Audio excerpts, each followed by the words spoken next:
This is Ian from Lean Media, and today we'll be disconnecting our Etsy store from Flexport so we can fulfill our Etsy orders manually. If this video helps, please take a moment to like it, follow me, let's get started. So we are in my Etsy store. These are the items that I'm selling, but actually to disconnect Flexport, you don't do it from Etsy, you actually do it from Flexport. So go to Flexport, log in, and then what you want is integrations on the left side of the screen. So click that, and then you'll see the different stores that I have hooked up. So Etsy is one of them.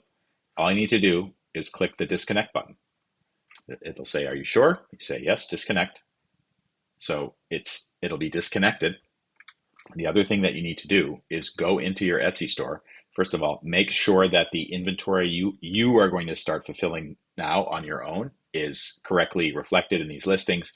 The other thing you may want to do is go to the settings in Etsy and then go to shipping settings and make sure that if you have a standard Flexport shipping profile or something you've created for Flexport, that you update it accordingly. So your whatever other shipping settings you want to use, like free shipping or whatever, can be activated. So you may need to make some changes there too.